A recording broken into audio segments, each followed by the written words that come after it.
Bonjour à tous, aujourd'hui nous sommes le 16 mai 2023. Je fais cette vidéo aujourd'hui pour revenir sur la visite effectuée par le président Nana Akufo-Addo du Ghana. Il a effectué une visite récemment au Burkina Faso et c'est du jamais vu l'humiliation qui lui a été infligée. C'est impressionnant. Là, je ne peux pas vous montrer les images parce que bon, je suis toujours, comment dire, en vacances dans le sud là.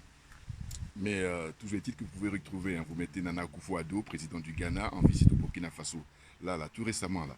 Ça s'est effectué, il a effectué ça sur la semaine dernière, mais quand j'ai vu les images, je vous dis, mais ça fait plaisir de voir que ces gens-là, qui sont des francs-maçons, qui sont au service de l'oligarchie occidentale, eh bien, ils soient humiliés comme ça publiquement. Je vous donne les détails. Bon, ceux qui sont pressés, vous allez regarder sur YouTube. Mais en tout cas, quand il arrive à l'aéroport, il est accueilli par le jeune président, le capitaine Ibrahim Traoré. Et Ibrahim Traoré lui fait le salut par le coude, vous savez, avec l'avènement de Covid-19 là. Et puis ensuite, il y a tous les membres du gouvernement qui étaient en délégation, qui étaient tous alignés, évidemment pour le saluer, venir l'accueillir. Et bien, à chaque fois, le président ghanéen en fait, tendait la main et les membres du gouvernement, ben non, ils refusaient de lui tendre la main. Donc, ils saluaient de la tête, c'est tout. Ah, je vous dis si vous voyez, mais c'est énorme. Et ça fait plaisir. Mais oui, parce que je dis, ils ne méritent que ça. Et ça, c'est le minimum, hein.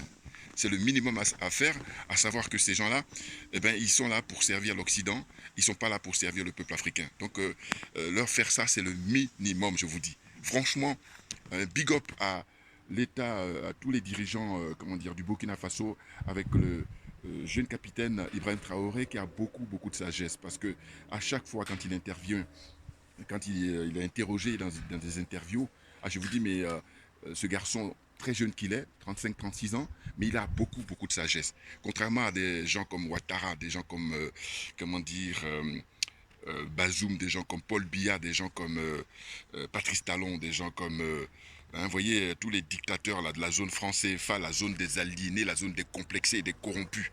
Et j'ajoute la zone des jaloux et des sorciers. Voilà, on peut s'en sortir hein, pourvu qu'on le veuille. C'est une question de volonté personnelle, une question de volonté collective et surtout la volonté politique. Voilà, vous comprenez? Voilà, donc en fait là, le Burkina Faso, c'est vraiment excellent. C'est une prise de conscience comme ça qui est généralisée.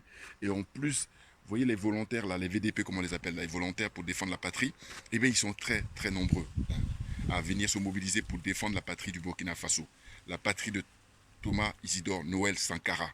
Et on pourrait même dire d'une certaine façon, eh ben, il est réincarné hein, dans cette nouvelle génération et surtout le capitaine Ibrahim Traoré. Ah non, mais c'est impressionnant.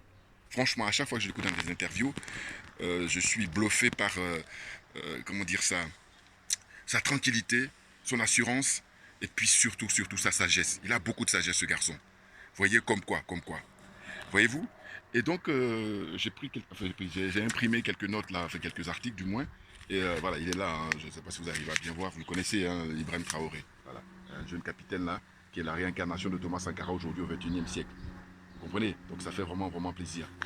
Et donc l'article que j'ai imprimé, qu'est-ce qu'ils disent en gros dedans? Ils disent que voilà, le Burkina Faso a décidé de renouer les relations avec la Corée du Nord. Bouillard! Là on est bon, on est bon. Ah oui. Hein, et ça date de Sankara. Sankara, à son époque, c'est lui qui avait commencé les relations avec la Corée du Nord. Et puis ses successeurs, la Blaise Compaoré, qui est caché en Côte d'Ivoire là-bas, hein, qui avait arrêté ça. Et puis, comment on appelle ça? L'autre Caboret là aussi avait arrêté les relations. Mais le jeune capitaine Ibrahim Traoré, il a repris. Il a repris et il dit, après avoir pris le pouvoir l'an dernier, voilà, Traoré s'est engagé à regagner 40% du territoire du pays. Hein, et puis, voilà, 40% du pays estimé perdu au profit des groupes djihadistes affiliés à Al-Qaïda et à l'État islamique depuis 2015. Voyez-vous? Donc depuis 2015, eh ben 40% du territoire appartient aux terroristes. Moi, je ne dirais pas djihadistes, hein, c'est des terroristes. Parce que chacun donne l'appellation qu'il veut, mais moi, je préfère dire c'est des terroristes. C'est clair. Vous voyez? Donc là, dans l'article, toujours que j'ai pris dans les médias, très rapidement, pour faire ma vidéo, il précise, hein, il dit la Corée du Nord a de nombreuses capacités. Et soyons honnêtes, ça c'est le capitaine qui dit ça, capitaine Ibrahim Traoré. Et soyons honnêtes, dans notre armée, à ce jour, nous utilisons encore des armes de la Corée du Nord que la Corée du Nord nous a donné en 1985. Vous vous rendez compte? Nous devons admettre, hein, il dit il faut l'admettre, voilà. Ça a déclaré Traoré lorsqu'on lui a demandé ce qu'il entendait de l'alliance renouvelée avec la République populaire démocratique de Corée du Nord. Voilà, c'est clair. Et la question, c'est de se demander qu'est-ce qu'il en est des accords militaires avec la France. Voilà, la France a signé des accords militaires avec tous ces pays-là, mais jamais ces accords ont été appliqués. Ou alors, quand ces accords sont appliqués, c'est vraiment en faveur de la France à 100%, à 1000 pour 1000. Vous voyez? Donc, inutile de vous dire que on est perdant hein, du début à la fin. Voilà. Donc maintenant, le moment est venu, justement, que tout ça change, mais change radicalement. On n'a pas le temps à perdre. Voilà. Et la suite, c'est quoi? C'est que les relations bilatérales s'étaient auparavant refroidies sous le président démocratiquement élu, Roch-Marc Christian Kaboré, qui avait annoncé l'interdiction de toutes les importations en provenance du Corée du Nord en raison des sanctions de l'ONU en 2017. Voilà. C'est dingue. Hein. Voilà, donc l'ONU, on a compris maintenant, il y en a qui ont compris depuis fort longtemps, mais en tout cas, là, au XXIe siècle, on a compris que l'ONU, c'est l'instrument qui est mis à la disposition des adeptes de l'OTAN, hein, sur le plan diplomatique, sur le plan militaire et sur le plan politique. Voilà, c'est à ça que sert l'ONU. Donc l'ONU hein, ne défendra jamais et n'a jamais défendu les intérêts des Africains. Donc il faut qu'on soit d'accord là-dessus. Voyez-vous? Et la suite, qu'est-ce qu'il dit? La suite, il est marqué. Hein, nous avons intérêt et nous les mettons en premier. Voilà, nous avons des intérêts, voilà, c'est ça, ce qu'il dit le capitaine. Il dit nous avons des intérêts et nous les mettons en premier. Hein, et il dit peu importe l'allié, le pays, nos intérêts passent avant tout. Vous voyez, donc il a le même discours que les dirigeants maliens. Donc ils sont sous la même longueur d'onde. C'est parfait, c'est parfait. Hein, il dit nos intérêts passent avant tout. Nous coopérerons avec ceux qui veulent nous aider dans cette guerre et accepteront de nous vendre du matériel et de nous soutenir. Vous voyez, donc la France, malgré les accords qui sont signés, mais au final, quand on parle de mépris, mais là le mot est faible, elle méprise les Africains, très clairement. Eh oui. Et quand j'entends dire deux fois, il dit c'est un désamour, mais il n'y a jamais eu d'amour, c'est du viol permanent. Donc il faut arrêter à un moment donné. C'est fatigant de ne pas utiliser les thèmes appropriés. Non mais franchement, moi je suis là pour dire la vérité, rien que la vérité. Et comme je vous dis souvent, ma religion c'est la vérité, et rien que la vérité. Ma religion c'est la vérité et la justice. Voilà, donc je me présente, Djoubian, c'est mon surnom sur le net. Je suis accessoirement, mais accessoirement seulement, spécialiste de la France. Vous comprenez? Donc je suis un panafricain très convaincu, un authentique panafricain. Bon, la suite ça donne quoi? La suite ça donne que, en fait, donc cependant, le commerce d'armes depuis et vers la Corée du Nord est interdit en vertu de la résolution dans la 2270 de l'ONU et on ne sait pas comment le Burkina Faso a l'intention d'importer des armes. Si, ne vous inquiétez pas, il y a, comment dire ça, l'expérience du Mali et ils vont utiliser l'expérience du Mali pour pouvoir mener à bon port leur révolution parce que là au Burkina, pareil, on est en révolution. Hein. C'est pas un coup d'État, c'est une révolution, très clairement. Maintenant, il faut maintenant rappeler le rôle néfaste et complice de l'ONU. Voilà. J'ai rappelé tout à l'heure que l'ONU, c'est le bras armé, politique, diplomatique et militaire des adeptes de l'OTAN. Hein, tous les pays de l'OTAN, c'est leur instrument, l'ONU, très clairement. Et je reviendrai, quand je serai de retour à Paris, sur un ministre burkinabé là, qui m'a surpris, je ne connaissais pas, et j'ai découvert, qui s'appelle Bassolma Bazié. Voilà, parce que je l'ai écouté récemment dans une intervention, je me suis dit, ça j'adore.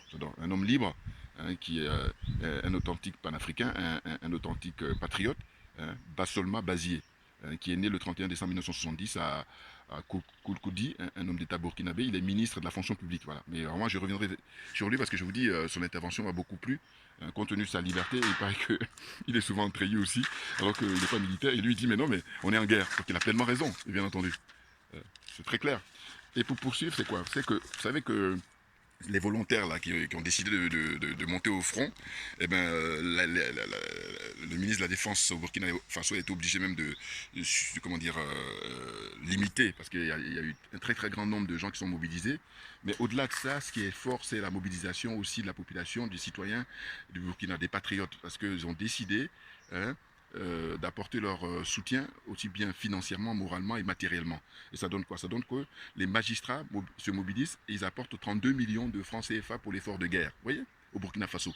Je crois que c'est un des rares pays où il y a cette solidarité là-bas. Ça, c'est leur culture, c'est leur état d'esprit, très patriote. Hein. L'intérêt du pays passe avant tout. Hein. Il y a la contribution et l'effort de guerre. Donc, ils ont apporté plus de 32 millions de francs CFA, qui est mobilisé par les magistrats. Ensuite, il y a le Moro Naba. Moro Naba, c'est un chef spirituel là-bas, très très connu au Burkina Faso.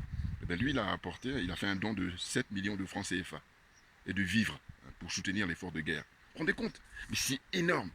Franchement, le Burkina Faso, vraiment, c'est l'héritage indiscutable de Thomas Isidore Sankara. Et ça fait plaisir. Parce qu'on se dit, au moins, il ne s'est pas sacrifié pour rien. Vous comprenez? Voilà. Donc la vidéo d'aujourd'hui, je tenais à la faire, je vous dis, pour saluer le peuple du Burkina et le capitaine, comment dire, Ivan Traoré. Il a beaucoup de mérite, mais le seul bémol, c'est la détention arbitraire, hein, de, comment dire ça, le frère panafricain, patriote, comment dire, euh, excusez-moi, son prénom m'échappe, c'est le frère Podacé, voilà, c'est ça, excusez-moi, Nestor Podacé. Nestor Podacé, figurez-vous qu'il est toujours en prison, et alors sauf s'il est libéré entre-temps, mais je ne crois pas, et j'espère vivement qu'il soit libéré, parce que ça, c'est vraiment quelque chose qui est étrange. Hein, c'est un prisonnier politique, et c'est vraiment pour faire plaisir à la France, et c'est ça le paradoxe aussi des dirigeants du Burkina. Et c'est pour ça que je dis, à vrai dire, si on le garde en prison, c'est parce qu'il dérange beaucoup de gens. Hein. C'est clair. Ça n'a pas de sens. Qu'est-ce qu'il sait que ces gens-là? Hein. Je me dis toujours, quand je vois ça, est-ce que Sankara à l'époque aurait fait ça? Parce que c'est un patriote qui s'est battu, hein, il se bat depuis des années, depuis des décennies, pour défendre le peuple, défendre le pays. Hein. C'est tout ce qui l'intéresse et rien d'autre. Vous voyez? Donc, Nestor Podacé, hein, il doit être libéré dans les plus brefs délais. Hein, parce que ça a assez duré et c'est incompréhensible. Voilà. Donc, merci à vous tous pour votre attention et on lâche rien, comme j'ai pour habitude de dire, parce que c'est nous qui avons raison, très clairement. Merci bien et à bientôt.